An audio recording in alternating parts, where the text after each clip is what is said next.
Ok, bom, o Deus que nós vamos tentar desmascarar hoje no nosso coração, encarar hoje, talvez de toda a série aqui, vai ser um dos deuses mais desafiadores para a gente. Há um outro que eu acho que é mais desafiador que esse aí, mas eu acho que esse é um Deus que desafia muito o nosso coração e mexe muito com a gente, que é a nossa família. Ok? A nossa família. Nós temos um apego especial à família. Por que isso é assim? Isso é assim porque a família, ela é uma realidade que veio diretamente do coração de Deus para a gente.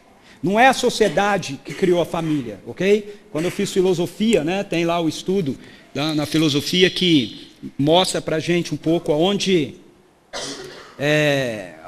a família vem surgindo, né, de forma sociológica, né?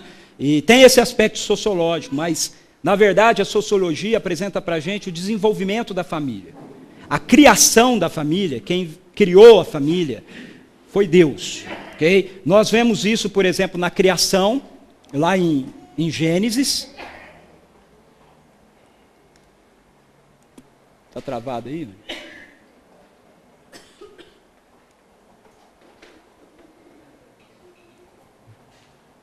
Beleza. Lá em Gênesis, capítulo 1, verso 27 e 28, diz assim: criou Deus o homem à sua imagem, a imagem de Deus o criou, homem e mulher os criou. Deus os abençoou e disse: sejam férteis e multipliquem-se, encham e subjuguem a terra. Veja, sejam férteis e multipliquem-se, encham e subjuguem a terra. Então, quem criou essa ideia da família foi Deus. Né? Deus fez da humanidade, ser humano masculino, feminino, e disse: olha, eu quero que você se transforme numa grande família.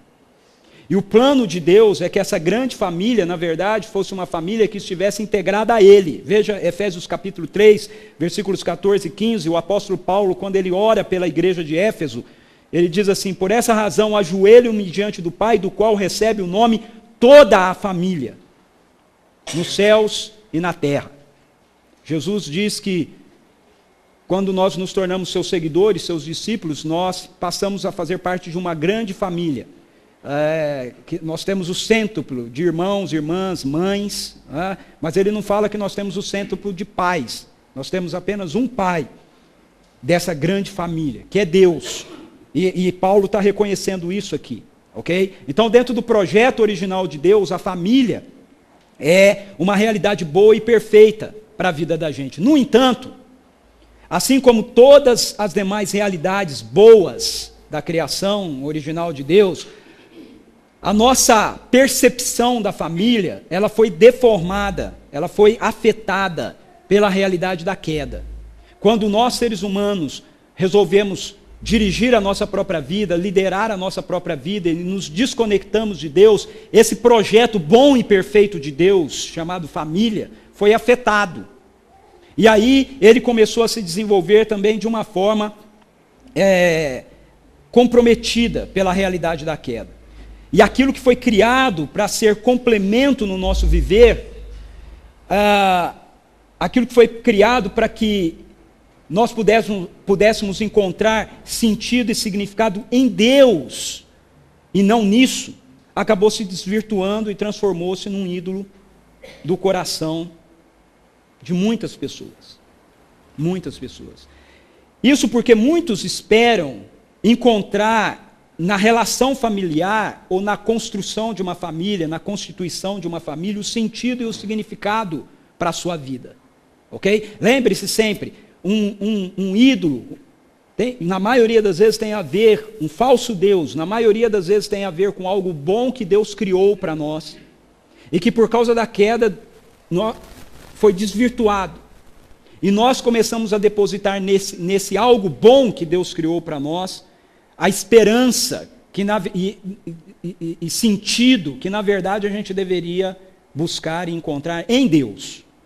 Ok? Então é assim que a minha família, a sua família, uma família, ela pode se transformar num ídolo ou num falso Deus na nossa vida. Quando a gente começa a depositar a esperança do nosso coração de encontrar na família, na relação, seja com o cônjuge, seja com com os filhos, não é?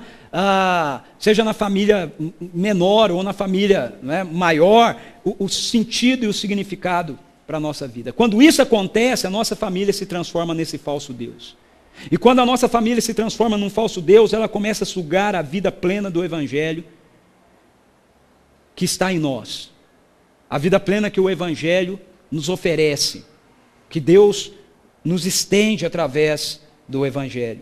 Então, eu quero que nós procuremos ver hoje como é que nós podemos desmascarar esse Deus contemporâneo de nosso coração e vê-lo redimido para a glória de Deus, né, e para a nossa alegria, ok? Não descartar a nossa família, a proposta não é essa, não é? Mas, assim como a ideia do amor romântico, mas trazer para o lugar certo, para que assim ela possa ser bênção realmente de Deus na nossa vida, né? E não uma realidade que dispute com a presença de Deus na nossa vida, como o abençoador, ok? Da nossa vida. E para fazer isso, eu quero olhar hoje com vocês algumas narrativas do Antigo Testamento, algumas histórias, ok?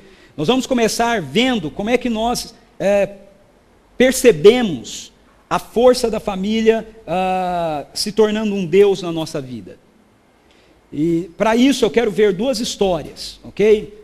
Que nos ajudam a perceber duas realidades que, se estiverem acontecendo, se começarem a acontecer na nossa vida, é sinal de que nossa família está sendo um falso Deus, ou se tornando esse falso Deus contemporâneo para nós. E depois nós vamos ver uma outra história que vai mostrar para a gente como é que isso é redimido. Todas essas histórias que nós vamos ver estão em Gênesis. Então eu quero convidar você a abrir a sua Bíblia comigo lá em Gênesis, ok? Primeiro livro da Bíblia. E a primeira história está em Gênesis capítulo 19. Gênesis capítulo 19. É a história dos descendentes de Ló.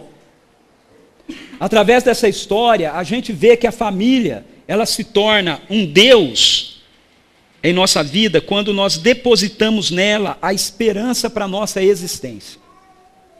A sua família pode se tornar um Deus na sua vida quando você começa a depositar nela a esperança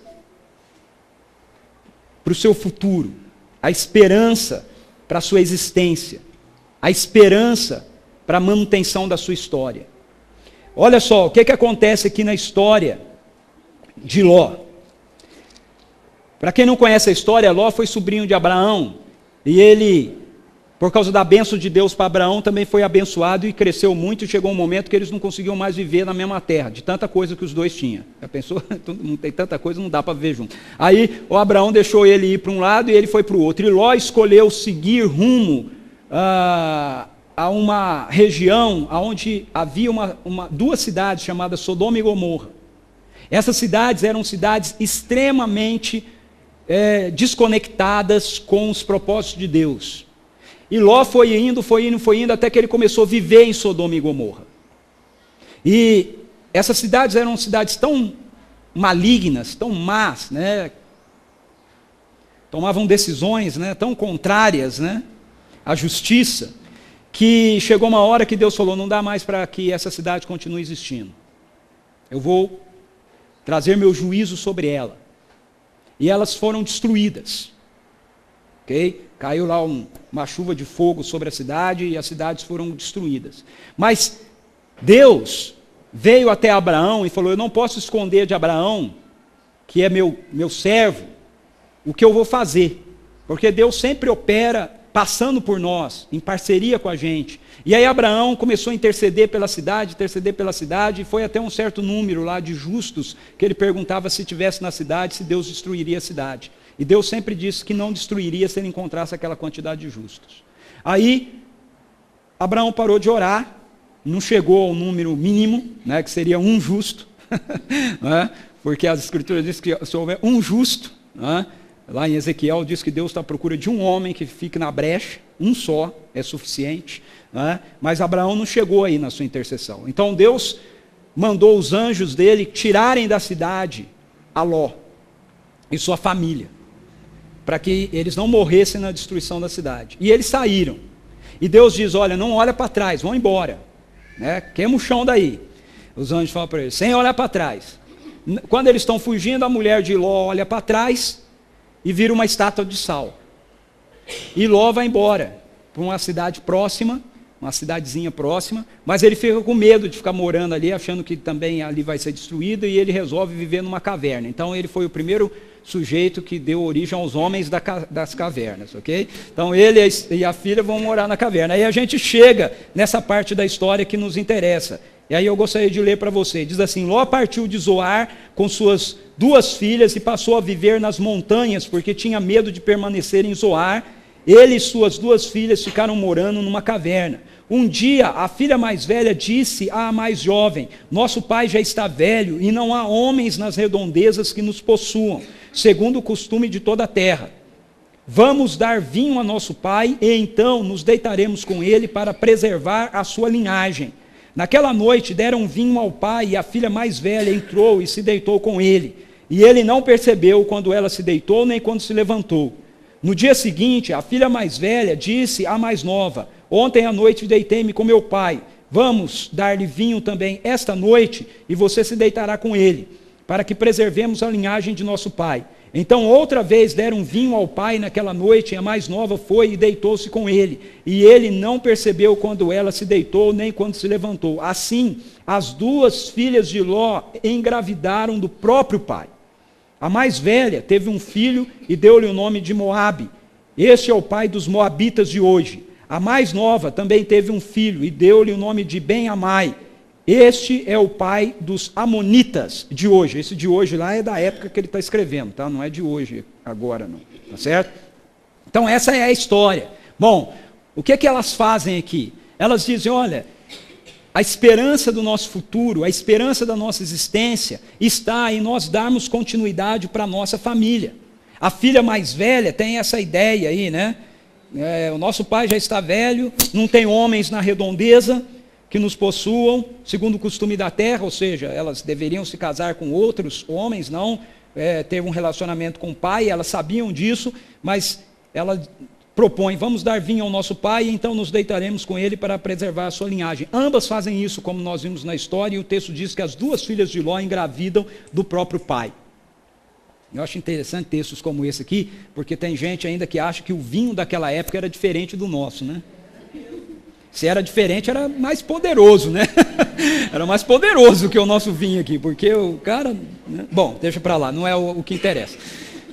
O importante aqui é o seguinte, nas culturas da antiguidade, preservar o nome da família, manter a linhagem da família, era de suprema importância. E na maioria das vezes isso acontecia não só por gerar filho, mas por gerar filhos homens. Porque eles é que levavam o nome da família. Daí, as filhas de Ló acharem que elas deveriam fazer isso pelo pai. Contudo, esse não era o mandamento de Deus, não foi um mandamento de Deus. Deus não disse para elas que elas deveriam fazer isso, ok? Elas achavam que elas deveriam manter a linhagem do pai, porque a segurança que elas teriam como mulheres seria produzido pelos filhos que elas tivessem e que na velhice viessem a acolhê-las. Se elas não tivessem filhos e o pai morresse e elas estivessem sozinhos e não tivessem mais homens, ninguém poderia sustentá-las, ninguém poderia protegê-las. Naquela época não tinha mulher, mulher não tinha trabalho, né? E quando muito, algumas se tornavam prostitutas que se prostituíam a troco de um pedaço de pão, né? Uma carne, alguma coisa assim, para comer, para viver. Então elas tinham na cabeça delas essa ideia de que a esperança da existência delas estava na sua família, em manter a linhagem da família, em manter a constituição da família. Em nenhum momento elas pararam e disseram assim, peraí, mas Deus enviou anjos lá e Ele nos protegeu, nos tirou de lá, então será que esses anjos do Deus que nosso pai conhece e adora, o Deus do tio dele, né, de Abraão, não é alguém que pode nos guardar, não é alguém que pode nos proteger? Muitas pessoas nos nossos dias depositam a esperança na ideia de que elas precisam, a todo custo, constituir uma família. Porque somente através disso é que elas vão ter segurança, é que elas vão ter sentido, é que elas vão ter realização nas suas vidas. Muitas pessoas vivem frustradas, vivem insatisfeitas, principalmente mulheres, com essa ideia de que estão solteiras, de que não se casaram, de que... Hoje em dia eu não ouço muito essa expressão, mas na minha época tinha a expressão assim, estão ficando para titia, né? Elas estão ficando para titia, né? Então tem aquela expectativa de que a gente tem que ter uma família, e aí muitas vezes tomam decisões equivocadas, casam com gente que não deveria ter se casado, né? Aceita construir uma família com o primeiro que aparece, porque é melhor eu estar casado, e é melhor eu ter alguém, e é melhor eu ter uma família, do que eu ficar sozinho, ser solteiro, morrer solteira, né? Pessoas que acham que nesse processo, então elas vão encontrar sentido e significado para as suas vidas. Agora, depois, casais têm a tendência de colocar a expectativa da sua felicidade, do seu relacionamento, nos filhos. A pessoa casa, aí fala, não, a coisa não vai muito bem, e ela fala, não, mas é porque a gente precisa ter filhos, né? Nós precisamos constituir realmente uma família, então vamos ter filhos, se a gente tiver filhos, o nosso casamento vai melhorar, a nossa vida familiar vai melhorar. Ou seja, a expectativa do sentido, do significado para a relação está sendo colocada nos filhos. Muitos acham que ter um filho é o que falta para encontrar a felicidade da vida. Aí vem os filhos. Aí o que acontece? Pais depositam sobre os seus filhos as suas expectativas não realizadas, né? Aí você teve o filho, e o filho está lá, aí você começa a pensar, né? Pô, eu queria ter sido médico. Esse meu filho agora pode ser médico, eu queria ter feito isso ou aquilo, esse meu filho vai poder fazer isso ou aquilo. Procuram então encontrar na vida dos filhos a satisfação relacionada aos seus sonhos pessoais, os quais eles esperavam, né, desenvolver, esperavam alcançar, esperavam ter realizado, mas não realizaram, e agora eles têm a expectativa de ver realizado nos filhos. Essas expectativas aí, elas acabam por gerar muitas vezes estresse e outras tantas vezes uma decepção na relação familiar, na vida familiar, que na verdade acaba adoecendo o coração. E quando se percebe aquilo que era o ideal esperado, né, e não é atingido, não pode ser atingido, se transforma num Deus que escraviza o coração, a vida, os projetos, né, os sonhos, as esperanças. Então, na história das descendências de Ló, a gente percebe essa realidade. Nós precisamos tomar cuidado para não achar que as expectativas da nossa vida, da existência da nossa história, está atrelada ao fato de nós conseguirmos desenvolver uma descendência, né, uma família, uma boa família, ou uma família adequada. A família existe para poder estar colaborando com a construção daquilo que Deus está fazendo na história. Mas depois eu falo um pouco mais disso. Então esse é o primeiro elemento. Preste atenção, faça uma análise na sua vida. Faça uma análise na sua história, no seu casamento, na sua casa, na relação com seus filhos, talvez até mesmo na relação com netos. Será que você não está depositando toda a expectativa da sua existência no seu casamento, toda a expectativa da sua existência na sua filha, no seu filho? Aí a filha cresce, o filho cresce, e não responde a tudo aquilo que você esperava, né, que ele respondesse. Começa a haver tensões, né, porque você começa a cobrar do filho, cobrar da filha, coisas que na verdade têm a ver com a sua expectativa de existência. Ok? E não com a deles. Não com aquilo que Deus está fazendo na vida e na história deles. Mas deixe-me passar para a segunda história. A segunda história vai mostrar para a gente que a família se torna um Deus em nossa vida quando nós esperamos que nos traga redenção. Nela nós vamos encontrar a redenção. para a nossa história. E aí eu quero olhar com você a história que está em Gênesis capítulo 25, do nascimento de Esaú e Jacó. Gênesis capítulo 25, a partir do verso 19, conta assim a história para a gente. Essa é a história da família de Isaque, filho de Abraão. Abraão gerou Isaque, o qual aos 40 anos se casou com Rebeca, filha de Betuel, o arameu, de Padã Arã, e irmã de Labão, também arameu. Isaque orou ao Senhor em favor da sua mulher, porque era estéril. O Senhor respondeu à sua oração, e Rebeca, sua mulher, engravidou. Deixa eu só fazer um parênteses aqui para fazer uma ligação com a história da semana passada, que é bem interessante isso, né? O Jacó,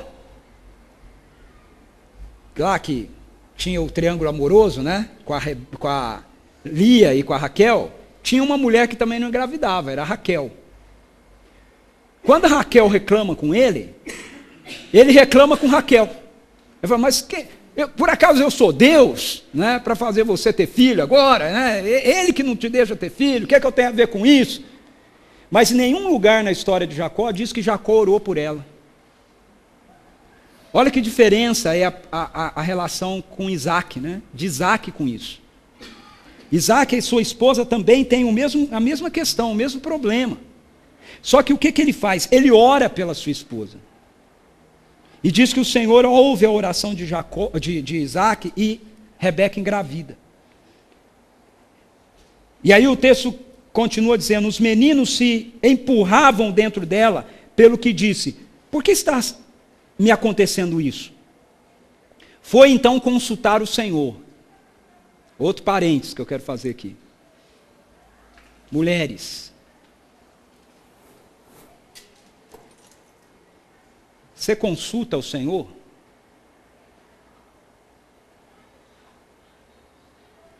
Sem querer aqui tirar nenhum dos clientes, né, das nossas psicólogas, né?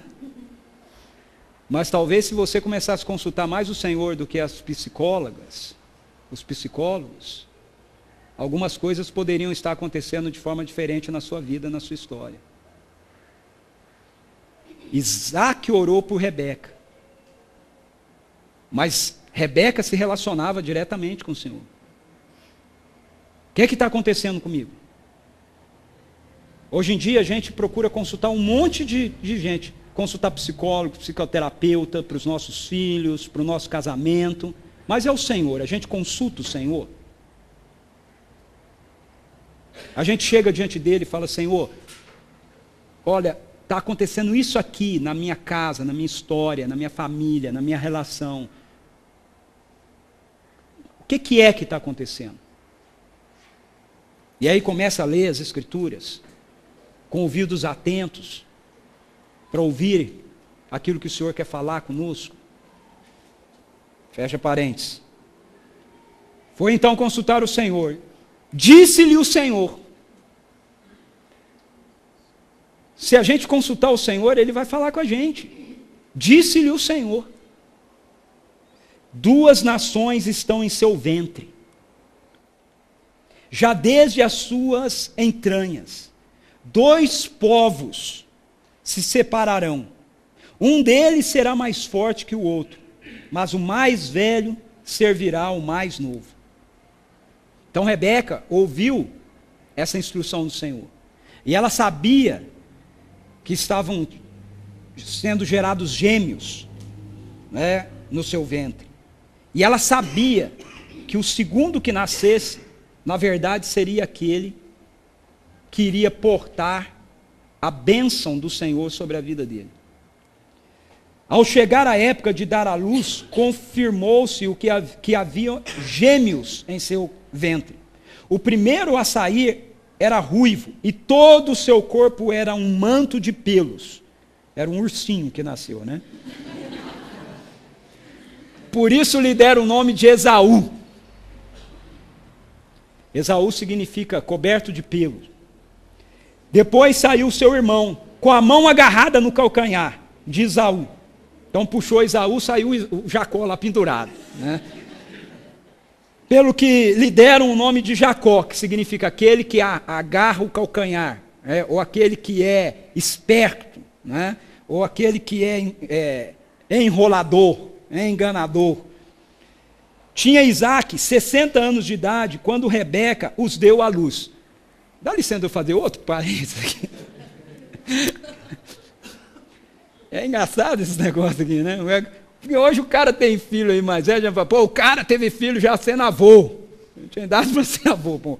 Ele também, né? O cara casou com 40 anos aqui de idade, que casou. A nossa geração está parecendo mais com essa geração aqui, não está não? Essa geração atual aí dos nossos filhos. A minha geração casava com 20 e poucos anos de idade, já casava. Agora essa geração aqui parece que está querendo voltar nessa época aqui, né? Demora bastante. Aí casa com 35 anos, né? Aí, não, vamos ter filho daqui uns 10 anos. Aí lá para 40, 45 anos que vai ter o primeiro filho. Bom, fecha parênteses, não tem nada a ver com o que eu estou falando. Os meninos cresceram. Agora presta atenção nisso. Os meninos cresceram. Esaú tornou-se caçador habilidoso e vivia percorrendo os campos, ao passo que Jacó cuidava do rebanho e vivia nas tendas. Isaac preferia Esaú, porque gostava de comer de suas caças. Rebeca preferia Jacó. Isaac preferia Esaú, porque gostava de comer de suas caças. Rebeca preferia Jacó. Nessa história, os gêmeos Esaú e Jacó, eles são tomados por um dos pais como sendo seu preferido. Ou seja, aquele que iria abençoar sua vida, aquele que iria redimir a sua vida. O interesse de Isaac em Esaú era por aquilo que ele oferecia. Isaac gostava de Esaú porque ele gostava de comer da caça de Esaú. Esaú caçava, ele gostava da carne fresca, né, que vinha da caça. Então, ele preferia o Esaú. Mas a predileção dele por Esaú era por aquilo que Esaú lhe oferecia. Assim como, em algumas vezes, nas nossas famílias, nós buscamos a nossa redenção, nós temos um filho predileto ou uma filha predileta, porque na verdade nós projetamos nessa pessoa a nossa redenção.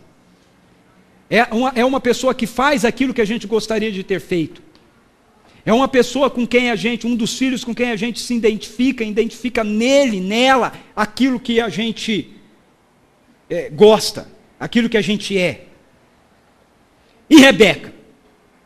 Rebeca, ela deposita o seu interesse em Jacó. O interesse de Rebeca em Jacó passa também por aquilo que Jacó lhe oferece. O que Jacó oferece a Rebeca? Esaú oferece sua caça ao pai. E Jacó? Jacó oferece a sua companhia à mãe. O texto diz que ele cuidava das ovelhas e vivia em tendas. Vivia nas tendas. Quem vivia nas tendas eram as mulheres. Elas cuidavam do acampamento. Os homens, na maioria das vezes, eles saíam para negociações, eles saíam para caçar, eles saíam para cuidar dos rebanhos distantes. Quando diz que Jacó cuidava dos rebanhos, é que ele cuida desse rebanho que fica em casa. Os rebanhos domésticos. E vivia nas tendas. Ou seja, Jacó se Esaú era o queridinho do papai, Jacó era o queridinho da mamãe. Jacó era o preferido da mãe. Por causa daquilo que ele oferecia a ela também. Sua presença, sua companhia, sua amizade. Quando nós começamos a depositar em nossos filhos as expectativas da nossa vida, nós os transformamos em deuses para o nosso coração.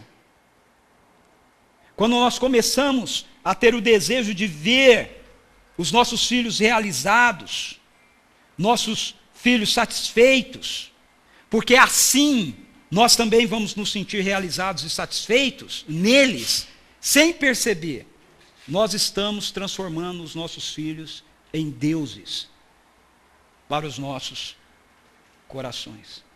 Nós começamos a ter o desejo, ter a expectativa de que eles irão sempre nos abençoar.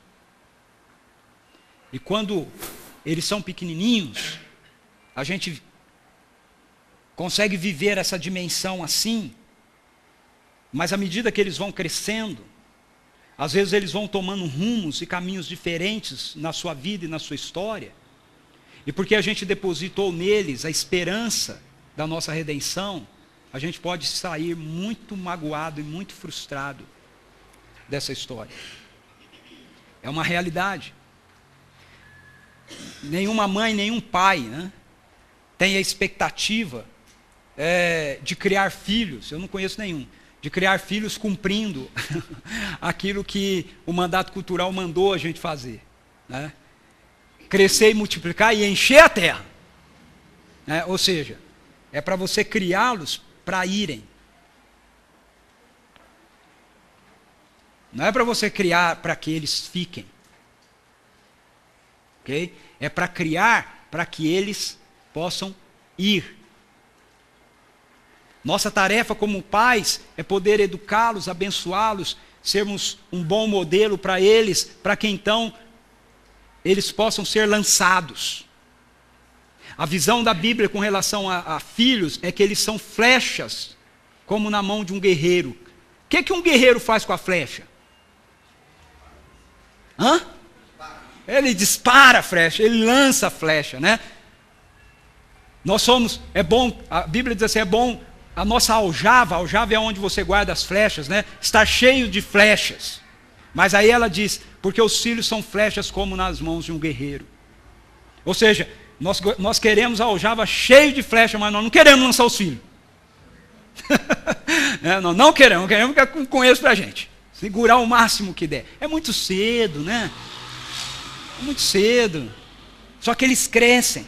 E o mandato cultural de Deus está acontecendo.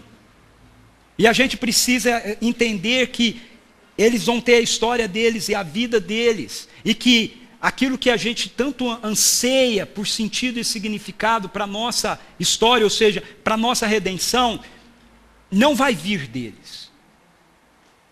Okay? É uma realidade que virá de Deus. Em nossa sociedade contemporânea, filhos são uma realidade complexa em nossas famílias. Não é verdade? Filhos são uma realidade complexa. Olha só, algumas famílias simplesmente não se importam nem um pouco com a existência de seus filhos. Infelizmente, nós temos famílias onde os pais geram filhos, os filhos estão lá, mas os pais não se importam nem um pouco com eles. Não sabem da vida deles, não sabem da história deles, não sabem de como eles estão se desenvolvendo, o que está acontecendo com eles. Alguns pais que acham que a única tarefa deles é simplesmente, se eu estiver dando um teto e eu estiver dando comida para eles, pronto, essa é a tarefa que eu tenho que fazer com os meus filhos, mais nada. Essa é uma realidade que está presente dentro da nossa sociedade. Os pais simplesmente os deixam de lado e entendem que os mesmos devem se virar na vida. Agora, em outras famílias, pais acabam se tornando pais helicópteros, ficam super protetores, vivem sobrevoando os filhos, esperando que os filhos permaneçam a vida toda ao seu lado, por toda a vida, se esquecendo que os mesmos crescerão e vão ter que entrar na realidade da vida, vão ter que ser lançados. Nessas famílias, às vezes, os filhos se casam e o casamento deles vive em crise. Por quê? Porque os pais não conseguiram se desligar, não conseguiram deixar os filhos irem. Continuam lá sobrevoando, continuam lá com as asas sobre os filhos. A gente vê isso em filmes, em novelas, né? Algumas comédias até, né, que fazem isso daí, né? Porque tem lá eu estou me lembrando de um filme aqui, A Sogra. né? O cara casa lá e quando vê, a mãe vai para o mesmo hotel que ele vai passar a lua de mel, né? E tal. Aí quando ele chega em casa de volta, a mãe está lá com as malas, né? Eu vou vir aqui, vou passar uns 3 meses com você, né? Só um pouquinho de tempo, né?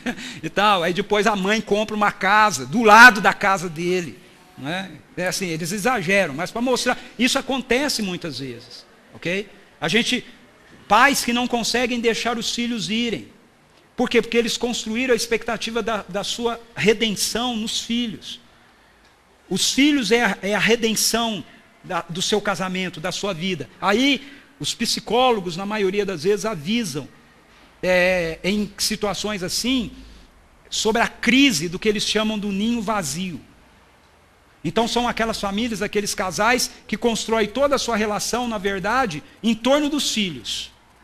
E porque está em torno dos filhos, eles continuam casados, se dão bem, vão vivendo a vida e tal. Só que chega um momento que os filhos vão embora. Vão para a faculdade, vão trabalhar, vão para outro país, se casam. E aí ficou de novo só o casal.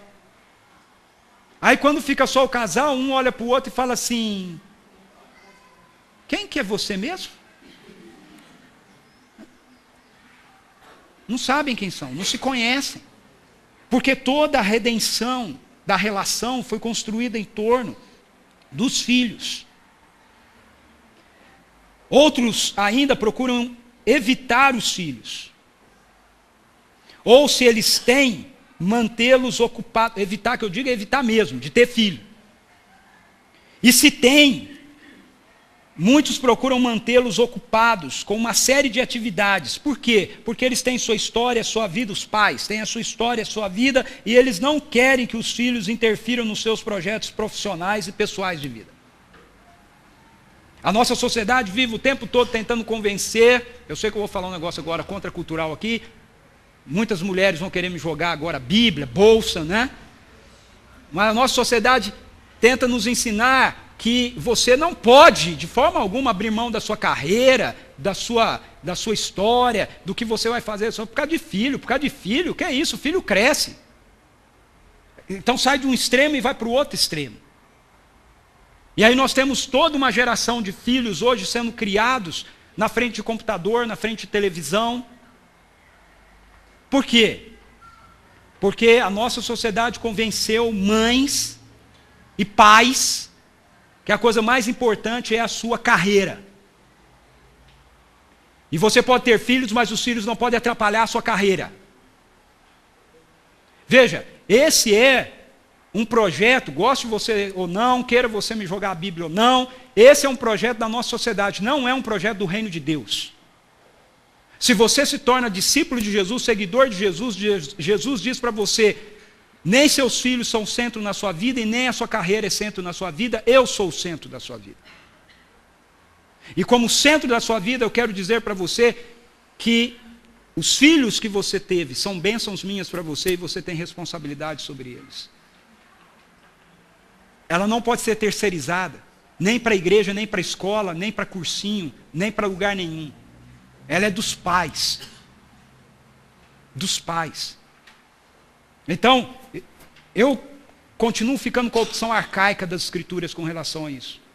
Eu acho que é mais vantagem para um casal, às vezes, a esposa procurar a mulher, procurar dizer: ok, eu vou demorar um pouco mais para ver a minha carreira deslanchar, porque nessa fase eu quero dar do meu tempo, da minha dedicação e da minha atenção para os meus filhos. A gente não precisa ficar nessa disputa maluca que a sociedade impôs e diz que tem que existir entre homem e mulher. Que a mulher tem que disputar profissionalmente com o homem. Se nós somos casados e se nós estamos dentro da realidade do governo do reino de Deus, nós não nos disputamos uns com os outros, nós somos parceiros uns dos outros. Não é? Então dá para a gente cuidar e para a gente investir na criação dos filhos. Sem entender que essa fase é uma interferência dele na nossa vida profissional. não obstante a isso, muitas vezes esses casais verem os filhos como um obstáculo, né, para a sua existência profissional, sua carreira profissional. Eles amam os filhos, ok? E eles entendem que tem que trabalhar muito para dar o melhor para os filhos. E eles, na maioria das vezes, idealizam a vida que acham que os filhos devem ter. A gente tem que dar o melhor para eles, para quando eles chegarem na idade adulta, eles poderem estar bem empregados, eles poderem estar numa grande multinacional. Veja, eu não estou dizendo que a gente não deve ter essas expectativas para os nossos filhos, ok? Eu estou dizendo que nós fazemos isso muitas vezes, olhando para essas realidades como redenção para a gente. O meu filho, eu dedico todo o meu tempo e toda a minha atenção ao meu trabalho. Minha esposa também. Mas lá na frente, eu tenho a expectativa que os meus filhos possam lá na frente, quando adultos, estarem na melhor empresa, na melhor companhia, ganhando o melhor salário. Por quê? Isso vai me redimir. Eu vou olhar para eles e vou dizer, está vendo? Valeu a pena. Olha o futuro do meu filho. Mas veja, a história nos mostra, e a ciência nos aponta, psicólogos mostram isso, que esse não é um caminho seguro. Esse não é um caminho seguro. Nada garante que fazer isso lá na frente vai fazer com que os seus filhos façam essa escolha de estarem numa grande multinacional e de serem os melhores profissionais da carreira da vida deles. Mas a relação com você, a segurança da imagem do pai e da mãe, isso pode dar a eles estabilidade emocional para poderem fazer as decisões e as escolhas que eles vão precisar fazer no futuro. Mesmo que não seja aquelas que a gente gostaria que eles tivessem feito. Então essas relações, onde se buscam nos filhos a redenção e bênção para a sua vida, onde os pais procuram se realizar nos próprios filhos, gera nos filhos uma condição insustentável, promove em adolescentes e jovens um crescimento emocional que não acompanha o real desenvolvimento social e físico deles, das crianças. O que tem acontecido hoje em dia? Na psicologia, hoje em dia, usa-se um dos termos que se usa é que nós temos, além dos adolescentes, nós temos a adultescência, né? Que são adultos, o cara que está lá com 30 anos de idade continua com a mentalidade de adolescente ainda. Por quê? Porque ele não amadureceu. Porque a gente o desenvolveu e depositamos sobre eles todas as nossas esperanças e todas as nossas expectativas. Nós podemos até ter dado a eles o melhor ensino, mas nós não demos a eles modelação de caráter. Então eu gostaria muito que você pensasse nisso. O que acontece com esses privilégios de Isaac por Esaú e de Rebeca por Jacó? A história mostra para a gente que o desenvolvimento deles foi um desenvolvimento, desculpa a expressão que eu vou usar, não sei se todo mundo conhece, né? Mas foi um desenvolvimento capenga. Todo mundo sabe o que é capenga? Manco, né? Foi um desnivelado. Okay? Esaú, ele se tornou um sujeito que se deixava dirigir pela força. Né? Ele era instável. Ele tinha uma atitude assim, de desespero. Certa vez Jacó está lá fazendo um ensopado de lentilha e o Esaú chega da caça e fala assim, me dá um pouco do teu ensopado aí que eu estou com muita fome. E o Jacó diz para ele, então me vende o seu direito de primogenitura. Deixa eu ser o primogênito. Olha como ele é exagerado, né? Você vê para ser da geração Y, né? Ele é exagerado, ele fala assim, o que adianta eu ter o direito da primogenitura se eu vou morrer de fome? Gente, que morrer de fome? Era só ele andar um pouquinho mais e ia comer na casa da mãe. Mas ele vende o direito de primogenitura um prato de lentilha. Então, o Esaú, ele tem essa personalidade, né? Explosiva. E Jacó? Jacó se transforma exatamente naquilo que o seu nome é.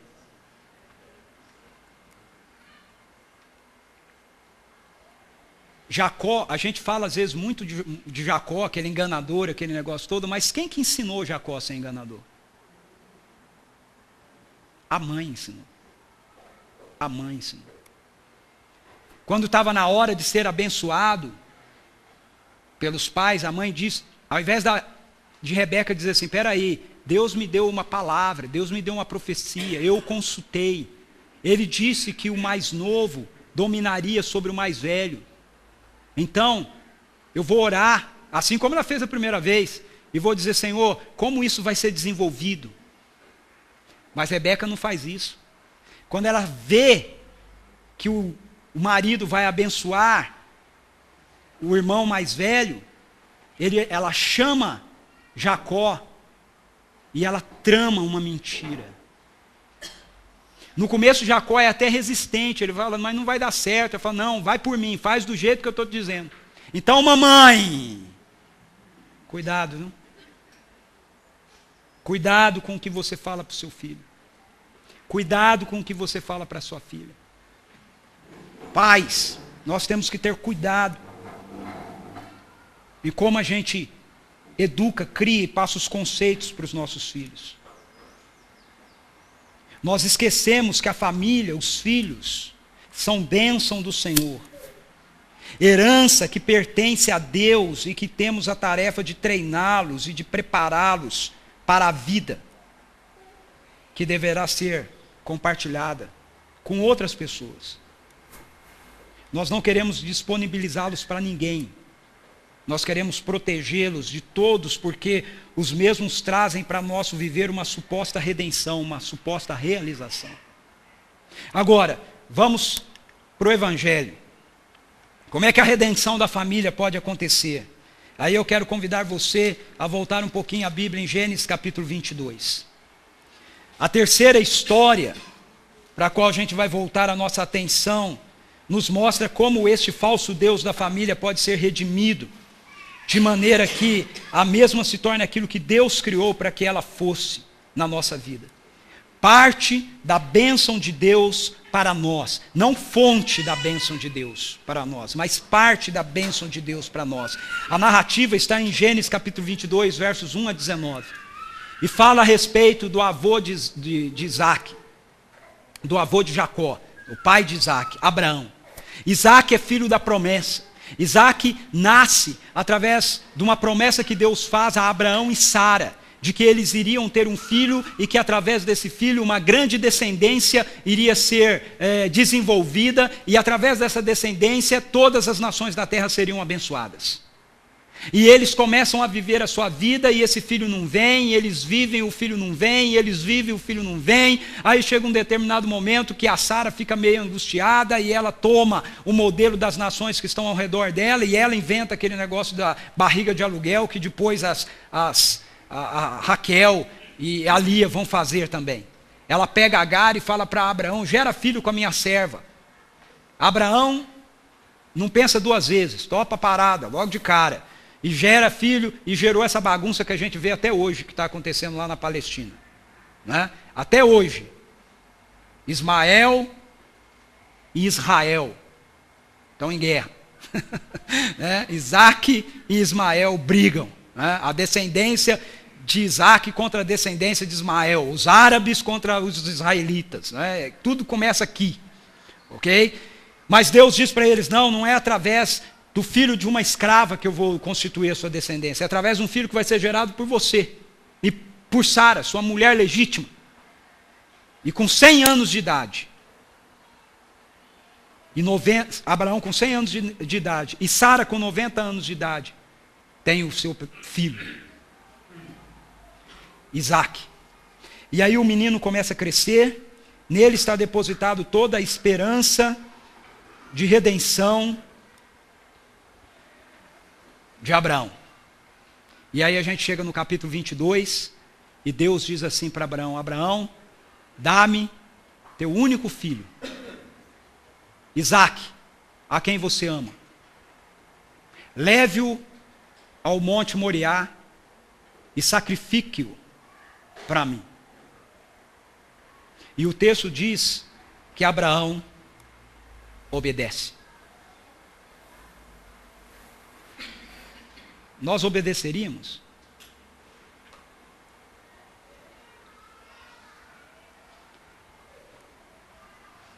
Para ficar um pouquinho mais perto de você, né?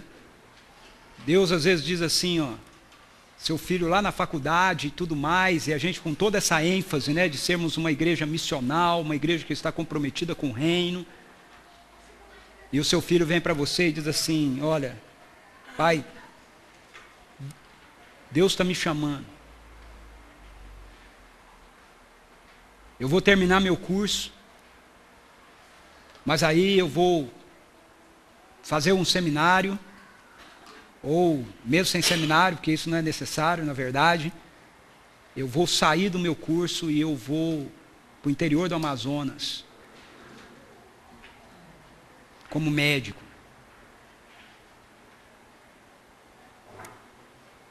Eu vou terminar meu curso de engenharia e eu vou plantar uma igreja.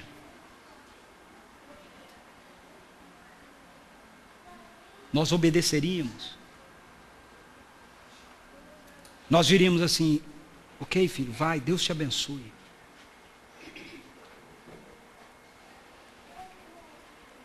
Agora, Deus não permite que Abraão mate o menino.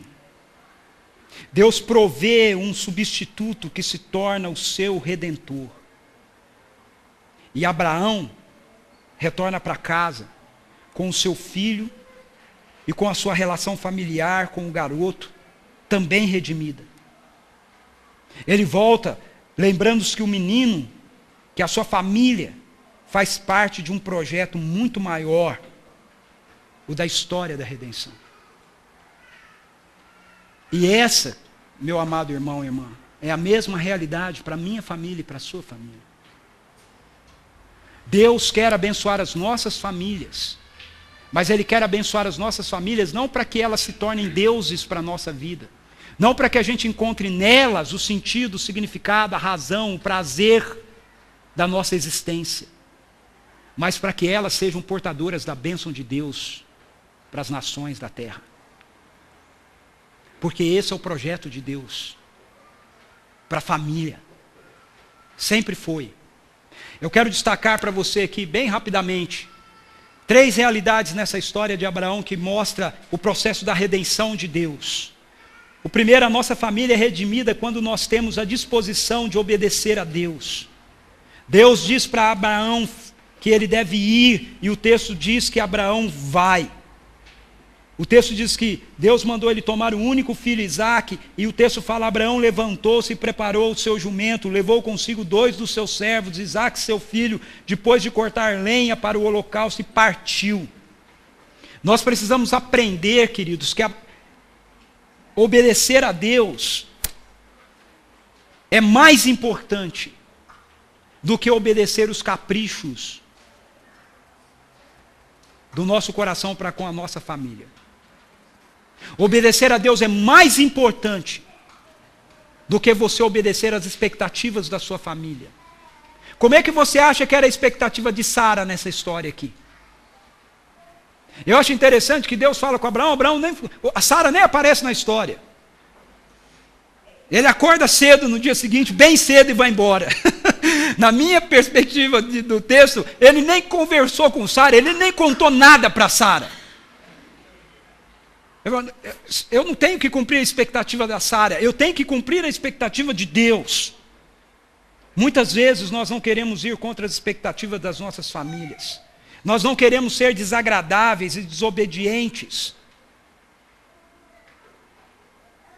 E aí nós não queremos ser desagradáveis à nossa família, e aí nós nos tornamos desobedientes a Deus. Eu quero dizer para você que isso não vai trazer bênção para a sua casa. Às vezes nós não queremos obedecer aquilo que Deus está pedindo para nós, ou para os nossos filhos, Porque na verdade nós não queremos entrar em choque com a nossa família. Ou nós não queremos lidar com o desconforto que o Evangelho gera. Hoje em dia a gente ouve muito sobre a graça, e a graça é uma realidade, ok? E a graça traz bênção, mas eu quero dizer para você que a graça também traz muito desconforto, viu? Olha só o que Jesus diz aqui em Mateus 10, 34 a 38. Não pense que vim trazer paz à terra, não vim trazer paz, mas espada. Pois eu vim para fazer que o homem fique contra seu pai, a filha contra sua mãe, a nora contra sua sogra. Os inimigos do homem serão os da sua própria casa. Quem ama seu pai ou sua mãe mais do que a mim não é digno de mim. Quem ama seu filho ou sua filha mais do que a mim não é digno de mim. E quem não toma sua cruz e não me segue não é digno de mim. Hoje em dia, nós aprendemos uma relação com Deus, aonde Deus não é alguém que deve ser superior à nossa casa, superior à nossa família. Mas não é o que Jesus diz. Veja, Jesus não está dizendo que você tem que odiar as pessoas da sua casa. Ele está dizendo que se, pelo fato de você se tornar seu seguidor, isso pode causar divisão na sua casa. Se você se torna seguidor de Jesus e tem o seu pai, sua mãe, seu filho, sua irmã, não são seguidores de Jesus, eles vão ter princípios e valores da vida deles diferentes da nossa, diferentes da sua. Nós temos que amá-los e temos que servi-los, mas nós também teremos que saber que haverão alguns momentos onde a nossa decisão precisa ser obedecer a Deus. E quando isso acontecer, isso vai trazer divisão. Mas todas as vezes que a gente obedecer a Deus, isso vai trazer redenção para a nossa casa, redenção para a nossa família, no meio dessa situação. Segunda característica aí que mostra a redenção é que nossa família é redimida quando acolhemos o que Deus nos dá para a redenção. Por que Deus pede que Abraão lhe dê por sacrifício seu filho? Deus não era um Deus que aceitava sacrifício humano. Por que ele faz isso?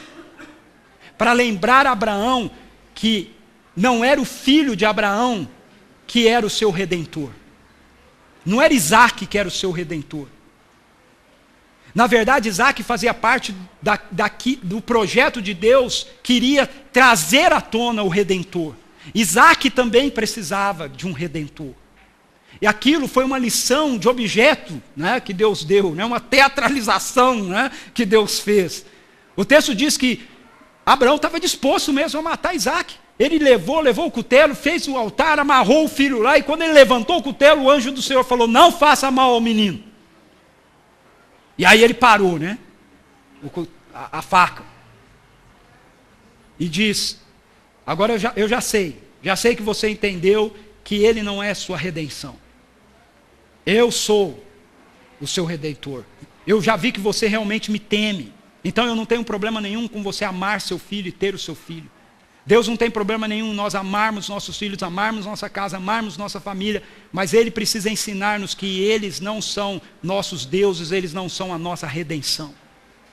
E aí o que acontece? O texto diz que Abraão levanta o rosto e vê um carneiro preso pelos chifres.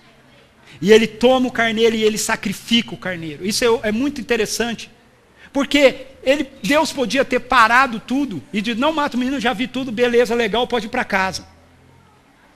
Mas Deus faz com que aquilo que está acontecendo, o sacrifício, se complete. Por quê? A mesma realidade de Gênesis 3, 21. Ele quer ensinar para Abraão, para mim e para você, que existe um redentor, existe alguém que está sendo colocado no nosso lugar para nos redimir.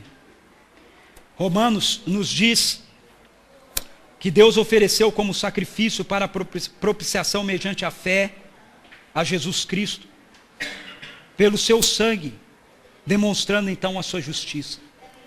Então, quando nós nos rendemos ao amor de Deus em Jesus Cristo, nós somos libertos para colocarmos a nossa família em seu devido lugar e a amarmos sem que ela nos escravize.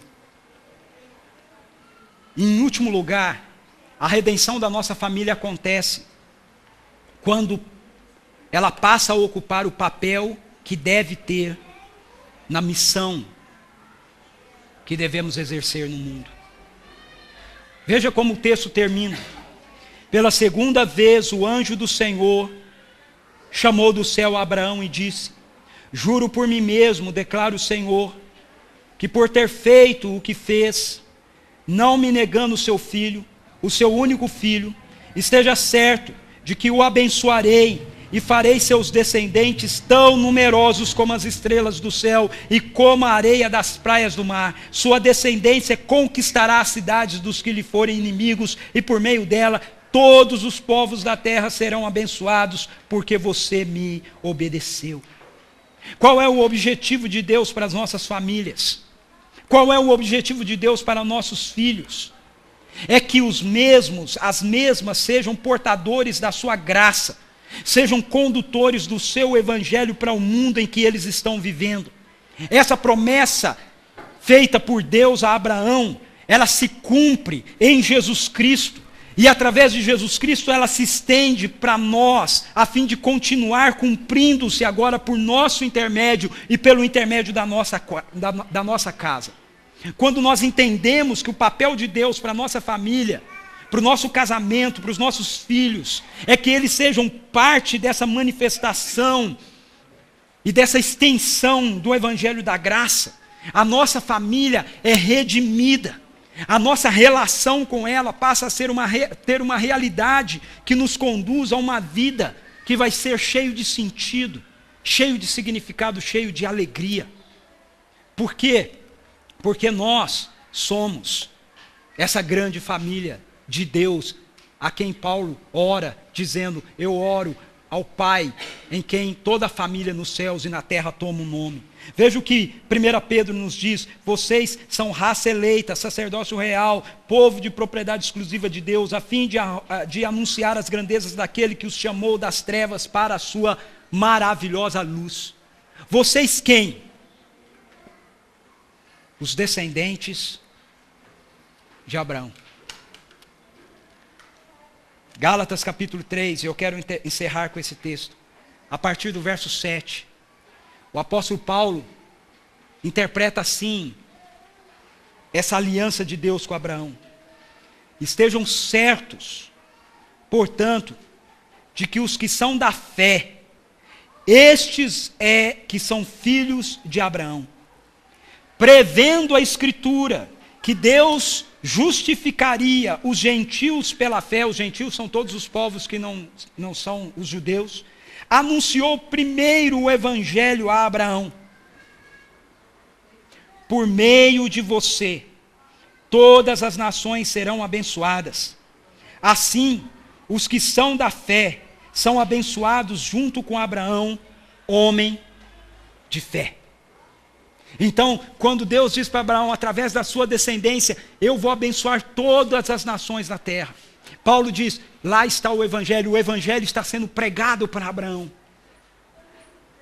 O evangelho fala a respeito dessa vida missional, desse convite de Deus para que eu e você venhamos fazer parte dessa promessa que Deus faz a Abraão e a sua descendência: eu vou abençoar você e a sua descendência, para que através de você e da sua descendência, todas as nações da terra sejam abençoadas. O chamado de Deus, então, para a nossa vida, é para que a gente, e para a nossa família, é para que a gente para que nós possamos ser portadores da sua bênção para o mundo. Quando a nossa família se torna isso, ela é redimida. Quando no lugar dela ser a fonte de bênção, ela se torna portadora da bênção. O falso Deus, que é gerado através dela, e que muitas vezes nos imobiliza, nos frustra, é destruído.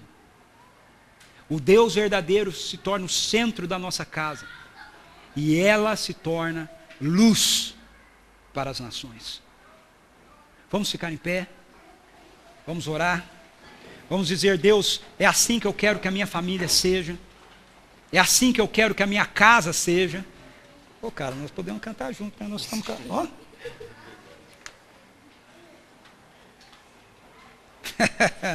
Ô Ed, antes de orar, a geladeira já está doada, tá? Amém.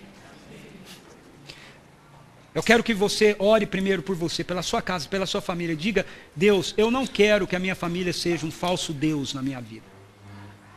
Eu quero que ela seja o espaço da presença da tua bênção, para que através dela muitas pessoas sejam abençoadas na terra. Quem sabe essa manhã você não deve orar: Deus, transforma a minha família. Faz dela o lugar da tua presença, o lugar da tua morada. Salva meu pai, salva minha mãe, salva meus filhos, salva meus irmãos. Senhor, em nome de Jesus, essa é a nossa oração. Salva a nossa família, salva a nossa casa. Que o substituto, Jesus Cristo, que morreu naquela cruz, seja aquele que morra no lugar dos nossos pais que ainda não se converteram, dos filhos que ainda não se converteram, para que eles se rendam ao Senhor, para que eles voltem para casa conosco, Senhor, como Isaac voltou para casa com Abraão.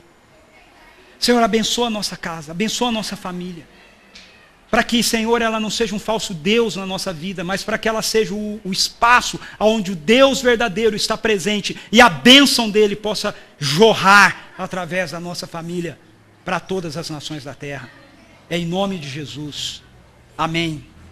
Queridos, que a graça do Senhor Jesus, o amor de Deus, o nosso Pai, a comunhão, a consolação do Espírito de Deus, acompanhe cada um de nós hoje, ao longo dessa semana, esteja sobre a humanidade, todos os dias, e com o povo de Deus espalhado sobre a face da terra, até que o seu reino chegue plenamente entre nós. Amém.